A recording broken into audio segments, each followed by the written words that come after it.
नमस्कार दोस्तों, आज हम शुरुआत करते हैं और पंचांग का जो ये सीरीज़ शुरू किया है उसको आगे लेके बढ़ते हैं। जैसा कि पहला भाग में हमने पंचांग का पहला भाग पढ़ा था, उसमें हमने ये जाना था कि वार क्या होता है और वार का सीक्वेंस क्या है और वार का वो जो सीक्वेंस है वो वैसा ही क्यों है। आज इस पंचांग के भाग को आगे बढ़ाते हुए सेकेंड जो पार्ट है यानी कि पंचांग का दूसरा भाग जिसे हम कहते हैं तिथि, उसके बारे में जानने की कोशिश करते हैं कि तिथि होता क्या है और कुछ चुनिंदा रोचक तथ्यों को जानेंगे कि वार होता तिथि होता क्या है और तिथि का निर्माण कैसे होता है, तिथि की महत्ता को जानने की कोशिश करेंगे। तो चलिए इसके साथ हम शुरुआत करते हैं अपने इस तिथि के इस वीडियो में।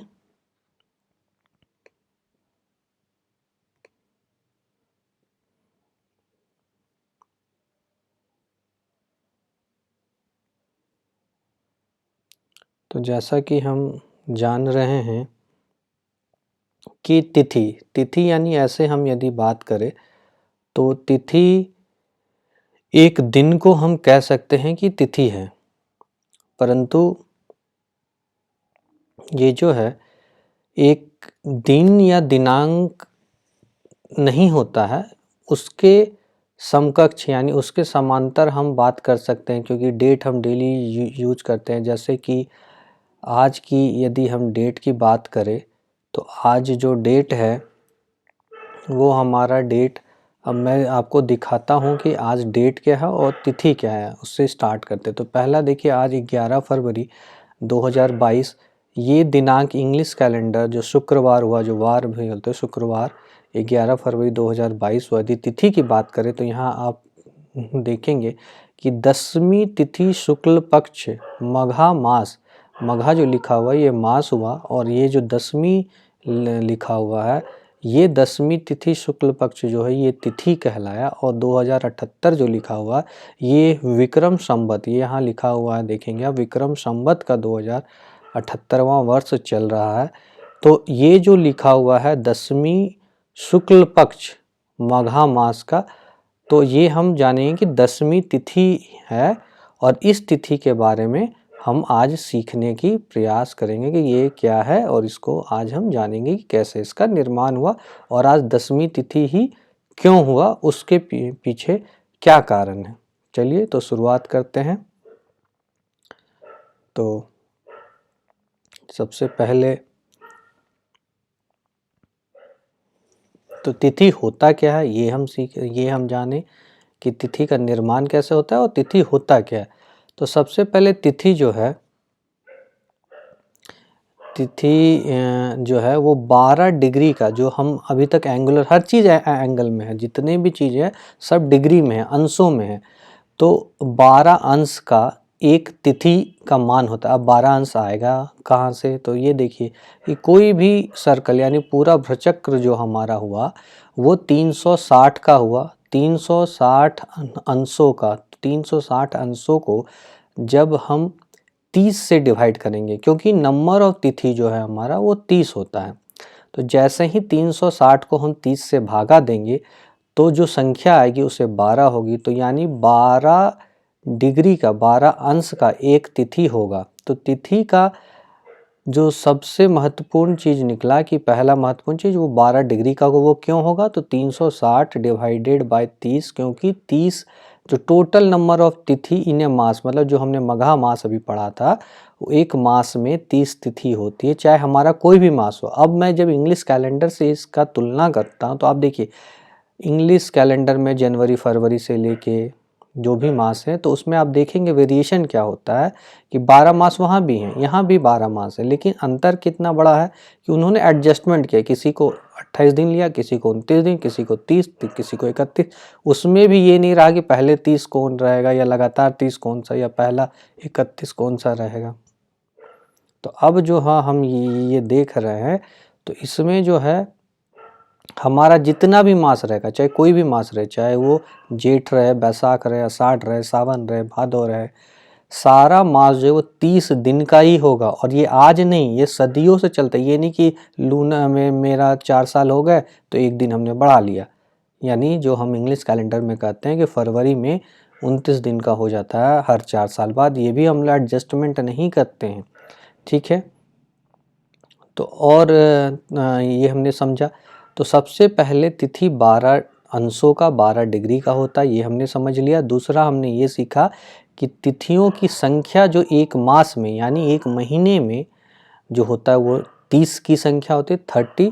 और तिथियों का निर्माण कैसे होता है, तो तिथि का जो निर्माण होता है वो सूर्य और चंद्रमा का जो गति है उसके अनुसार इसका तिथि का निर्माण होता है। यानी तिथियों का निर्माण जो है सूर्य और चंद्रमा के अनुसार होते हैं और किसी ग्रह को नहीं लेते हैं। सिर्फ इन्हीं दोनों ग्रहों के गति से ये कहाँ पे सिचुएटेड है, यानी कहाँ पे ये हैं, उनके अंशों को लेकर के हमने तिथि का निर्माण किया है, ठीक है।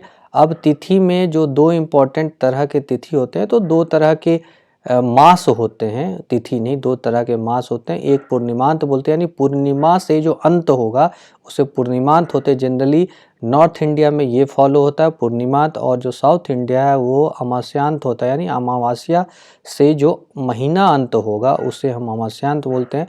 12 महीने के हमारे जो नाम है वो चैत्र से लेके फागुन तक होता है, चैत्र वैशाख जेठ आषाढ़, ये हम लोग सभी जानते होंगे। नहीं तो उसे भी मैं किसी वीडियो में बनाने का कोशिश करूँगा और सारे मासों के बारे में बताऊंगा और मासों की भी महत्ता आगे समझाएंगे। अब जो है तिथि में दूसरा जो है इम्पॉर्टेंट चीज़, जो महत्वपूर्ण चीज़ है वो होता है पक्ष। तो हर महीने हम देखते होंगे कि 2 पक्ष होता है। अब 2 पक्ष क्या होता है, तो आपने ऑब्जर्व किया होगा, आपने महसूस किया होगा कि कभी जो चंद्रमा जो है पूरा हो जाता है, कभी छोटा हो जाता है, कभी नहीं रहता है। और यही नहीं, उसके साथ आपने ये भी महसूस किया होगा कि कभी चंद्रमा की रोशनी जो है आपको ज़्यादा लगती है, कभी उसकी रोशनी नहीं लगती है। तो शुक्ल पक्ष और कृष्ण पक्ष नाम से 2 पक्ष होते हैं हमारे। शुक्ल जैसा ही नाम हुआ कि शुक्ल मतलब सफ़ेद, वो उजाला, उजाला वाला जो पक्ष होता है उसे शुक्ल पक्ष कहते हैं, जिसमें चंद्रमा की रोशनी ज़्यादा रहती है, जिससे कि आप यदि कहीं ऐसे जगह जाएंगे जहाँ की पॉल्यूशन नहीं है, सब कुछ ठीक है, एयर पॉल्यूशन बिल्कुल नहीं है, वेदर बहुत क्लियर है, तो आपको चंद्रमा की रोशनी वहाँ रात में पर्याप्त मात्रा में दिखेगी। और कृष्ण पक्ष वो हुआ जिसमें चंद्रमा छीन हो जाता है, यानी चंद्रमा की जो रोशनी देने की क्षमता है वो ख़त्म हो जाती है, तो उसे कृष्ण पक्ष कहते हैं। जैसे काला कृष्ण मतलब काला कृष्ण भगवान हमारे, तो उसे कृष्ण पक्ष कहते हैं। तो 2 पक्ष हुए। अब दोनों पक्षों के बारे में बात करते हैं। पहला शुक्ल पक्ष होता है। शुक्ल पक्ष कहाँ से होगा, तो दोनों जो शुक्ल पक्ष है और कृष्ण पक्ष है दोनों 15 दिनों का होगा। तो 15 + 15 = 30, यानी ये एक मास संपूर्ण हुआ शुक्ल पक्ष और कृष्ण पक्ष से। जैसे हमने आज देखा भी था, जो तिथि से स्टार्ट किया कि आज जो मघा मास था उसमें शुक्ल पक्ष 10वीं तिथि थी, ये आपने वीडियो के शुरुआत में देखा होगा। तो इसमें होता क्या है, 15 तिथियां होगी, यानी 1 से लेके 15 डेट तक। जैसे कि आप इंग्लिश मास में 1 से लेके 30, 1 से लेके 28, 1 से लेके 31 ऐसे तिथि दिनांक होते हैं, वहाँ डेट्स होते हैं। तो यहाँ पे जो तिथि है हमारा वो प्रतिपदा, यानी प्रथमा तिथि से लेकर पूर्णिमा, जो 15वां तिथि होगा वो पूर्णिमा होगा। अब इसमें होगा क्या, तो जो पूर्णिमा जिस दिन होगा, आप देखेंगे कि मैंने सूर्य और चंद्रमा के बारे में पहले बोला था, उस दिन सूर्य और चंद्रमा जो जस्ट ऑपोजिट होंगे एक दूसरे से, और 180 डिग्री का उन दोनों के बीच में दूरियां होगी। यही जो दूरी है इससे ही तिथि का निर्माण होता है। जैसे 12 डिग्री का मैंने बोला, यदि सूर्य चंद्रमा के बीच में 12 डिग्री की दूरी है तो वो पहला दिन हो गया। यदि 12 से 24 तक है दूसरा हो गया, ऐसे 24 से 36 हो गया तो तीसरा हो गया, ठीक है। अब ये देखिए हमारे कैलकुलेशन का, हमारे जो वेद में तथ्यों को किस खूबसूरती के साथ लिया गया। तो एक छोटा सा मैं उदाहरण देना चाहता हूँ कि जो चंद्र ग्रहण कभी भी लगेगा, चाहे वो आज लगे या फिर सैकड़ों साल बाद लगे या लाखों साल पहले लगा या लाखों साल बाद लगेगा, वो जो है पूर्णिमा के दिन ही लगेगा। और क्या ऐसा इंग्लिश कैलेंडर में हो सकता है? बिल्कुल नहीं हो सकता। इतना वो कैलकुलेशन में सटीक नहीं है। और हमारा जो तथ्यों को हम यदि अपने चीज़ों को फॉलो करें, अपने चीज़ों को समझे, तो हम समझ सकते हैं कि वो कितना सटीक है। उसका कोई जवाब ही नहीं है, किसी के पास उसका उत्तर नहीं है। और हमारे चीज़ों को गलत करना, हमारे वेदों में जो लिखा है उसको गलत करना किसी के बस की बात नहीं है। अब इसी तरह कृष्ण पक्ष भी होता है जिसमें कि 15 दिन होते हैं, इसमें भी प्रतिपदा से, उसमें क्या हुआ, 15वां दिन 14वां दिन तक तो एक ही नाम रहा, लेकिन जो 15वां दिन है वहाँ पूर्णिमा कहलाया। और कृष्ण पक्ष का जो 15वां दिन है वो अमावास्या कहलाता है। बाकी 1 से लेकर 14 तक का नाम सेम है, मतलब नामांकन सेम है, प्रतिपदा, द्वितीया, तृतीया, चतुर्थी और लेके चतुर्दशी तक। और सेम यहाँ पे जो अमावास्या होगा उस दिन होगा क्या, तो उस दिन सूर्य और चंद्रमा जस्ट एक दूसरे के समकक्ष होंगे, यानी कि एक दूसरे के ऊपर नीचे रहेंगे। ठीक है, तो डिग्रियों में, अंशों में वो एक ही अंश पे रहेंगे, उस दिन अमावास्या होगा। ठीक है, अब इसमें भी सूर्य ग्रहण जो होता है वो अमावस्या के दिन में होता है।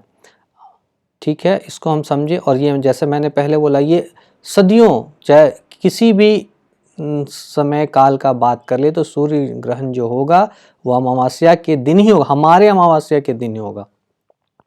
चलिए इस रोचक तथ्य को हम समझे। ये एक बहुत ही अनोखा उदाहरण है हमारे वेदों का, हमारे कैलकुलेशन का क्या परफेक्शन है उसको समझने के लिए। यदि हम अपनी चीज़ों को समझते नहीं हैं, यदि गहराई में हम समझे, तो हम ये जान पाएंगे कि हम कितना एडवांस थे आज से सैकड़ों लाखों साल पीछे, लेकिन हम लोगों ने उसे कैरी फॉरवर्ड नहीं किया। अब चलिए समझते हैं तिथियों के नाम। तो तिथियों के नाम, जैसा कि मैंने पहले भी कहा कि 1 से लेकर 14 तक जो तिथियां रहेगी, चाहे वो शुक्ल पक्ष में रहे चाहे वो कृष्ण पक्ष में रहे, दोनों में तिथियों का नाम में कोई परिवर्तन नहीं है। जस्ट आप यदि हिंदी शब्द जानते हैं तो जस्ट हिंदी शब्द ही है, एक का प्रतिपदा, दूसरे का द्वितीया, तीसरा जो तिथि होगा तृतीया होगा, चौथा चतुर्थी, पांचवा पंचमी। इसी तरह यदि हम देखेंगे तो जो है 14वां तिथि, या मैं मतलब 11वां बोले कि एकादशी, 12वां बोले द्वादशी और 14वां चतुर्दशी। लेकिन जो 15वां तिथि है उसका नामांकन थोड़ा सा अलग है, थोड़ा सा भिन्न है। दोनों पक्षों में, जो पहला पक्ष हमने इस कार्यक्रम में जो पढ़ा वो था शुक्ल पक्ष, उसमें पूर्णिमा कहलाएगा, जबकि सूर्य और चंद्रमा दोनों आमने सामने रहेंगे। और जब सूर्य और चंद्रमा एक साथ एक ही जगह हो जाएंगे, एक ही अंशों पे जो कहलाता है, एक जगह जब हो जाते हैं, तो वो अमावास्या कहलाता है। और वो कृष्ण पक्ष का 15वां तिथि होता है, उसे अमावास्या कहते हैं। तो इस तरह मुझे लगता है कि हमने 15वीं तिथि को दोनों पक्षों में क्या नाम है उनका वो समझ लिया है, कि प्रतिपदा से लेके पूर्णिमा तक या फिर प्रतिपदा से लेके अमावास्या तक दोनों शुक्ल एवं कृष्ण पक्ष में अलग अलग नाम सिर्फ पूर्णिमा यानी 15वां तिथि या अमावास्या का होता है। बाकी 14 तिथियों का नाम सेम, हम बोले कि कोई भिन्नता नहीं रहती, कोई अंतर नहीं रहता, दोनों एक ही कहलाता, सिर्फ 15। तो ये एक अलग चीज़, ये तथ्य भी हमें याद हो गया होगा, ऐसा मैं उम्मीद करता हूँ आप सभी से। अब देखिए एक और रोचक तथ्य, तिथि को क्यों जाने, तो आप ये जो सुना होगा, जितने भी आप ये इस यहाँ इस पीपीटी में यहाँ देख सकते हैं कि जितने भी मैंने लिखे हैं पर्व, ये देखिए हर तिथि को कोई ना कोई पर्व होता है। यानी कोई तिथि बहुत ऐसा नहीं हम कहेंगे कि ये तिथि बहुत खराब हो गया, चाहे ये तिथि बहुत अच्छा हो गया।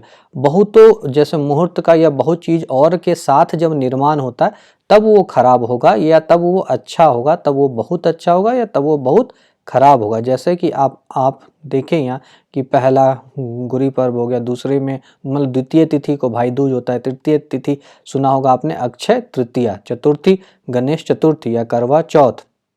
इसी तरह पंचमी, अभी तुरंत बसंत पंचमी बीता है, तो आप बसंत पंचमी यानी सरस्वती पूजा जो हम बोलते हैं, सरस्वती पूजा सुना होगा। एक बिहार में, हमारे बिहार में छठ की पूजा होती है, जो षष्ठी और सप्तमी दोनों, यानी षष्ठी के शाम को सूर्य को अर्पण होता है अर्घ, और सप्तमी के सुबह सूर्योदय के समय हमारा छठ का अर्घ दे करके उसका पारण जिसको बोलते हैं वो करते हैं छठ पूजा। उसी तरह जन्माष्टमी तो सभी ने सुना होगा, राधा अष्टमी सुना होगा हमने, रामनवमी जरूर सुना होगा। इसी तरह नवरात्रा में 9 दिन जो प्रथमा से लेकर नवमी तक ये चलते रहता है, तो नवरात्रा भी सुना, विजयदशमी भी सुना होगा, जो हमने सुना था कि जब राम जी वहाँ पे रावण का जब किए थे वध, तो विजयदशमी के नाम से वो प्रसिद्ध हुआ, वो तिथि प्रसिद्ध हुआ। इसी तरह एकादशी व्रत भी सुना होगा हमने। 13वीं जो होता है धनतेरस या महाशिवरात्रि का जो पर्व होता है वो जो त्रयोदशी होता है उस दिन होता है। फिर प्रदोष व्रत भी उस दिन रखा जाता है, शिव जी की उपासना करते हैं हम त्रयोदशी को। नारक चतुर्दशी ये आपने सुना होगा, छोटी दिवाली करके जो दिन होता है, जो तिथि होता है, छोटी दिवाली, दिवाली के जस्ट एक दिन पहले, उसे हम नरक चतुर्दशी बोल ले, वो फेस्टिवल मनाए जाते हैं। और जो 15वां दिन होली हम लोग मनाते हैं, दिवाली अमावस्या के दिन मनाया जाता है, लेकिन वो 15वीं ही तिथि हुई, और होली भी हम लोग पूर्णिमा जो होता है फागुन का उस दिन होता है होली। तो इस तरह हमने देखा कि हर तिथि में, और ये नहीं कि अमावस्या का तिथि हो चाहे अमावस्या नहीं, मतलब वो कृष्ण पक्ष की तिथि हो या फिर शुक्ल पक्ष की तिथि हो, तो दोनों पक्षों में भी हर एक तिथि को कुछ ना, और ये तो मैंने उदाहरण के लिए, ऐसे बहुत सारे और भी पर्व हैं हमारे सनातन धर्म में जिसे हम मनाते हैं अलग अलग भिन्न भिन्न तिथियों को। तो अब मुझे लगता है आपने बहुत अच्छी तरीके से समझा होगा कि तिथियों का एक महत्व तो पर्वों को मनाने, यानी पर्व जो हमारा ओकेजन जितना भी हुआ, उत्सव जितना भी हो, वो उत्सव जो मनाने का एक दिन है वो तिथियों के कारण होता है। उस तिथि को ही हम मना सकते हैं, वो पर्व, वो उत्सव का जो आयोजन होगा वो उस दिनांक, उस तिथि को होगा, ना कि वो दिनांक, यानी वो 14 अप्रैल नहीं या 14 मई नहीं। जैसे कि एक फेस्टिवल मकर संक्रांति है, जिसको कि संक्रांति एक अलग चीज़ होता है, जिसे मैं किसी न किसी वीडियो में आप लोगों को बताऊंगा, आगे हम उसको भी पढ़ेंगे। ठीक है, तो अब हमने समझा एक महत्ता जो हुई पर्व के लिए हुई। दूसरा महत्ता है कि जब मुहूर्त का निर्माण करते हैं उसमें तिथियों का होता है ज़रूरत, और बहुत सारे जो जितने भी मुहूर्त निकले, चाहे वह शादी के मुहूर्त निकले, यात्रा मुहूर्त निकले, बहुत सारे मुहूर्त होते हैं माफ़ करेंगे। चलिए, अब है कि तिथि का कैलकुलेशन, यानी तिथि की गणना कैसे करते हैं, इस बात को समझिए। तो सबसे पहले हम याद कर ले अपने मस्तिष्क में, अपने दिमाग में ये बैठा ले कि ये कैसे होता है।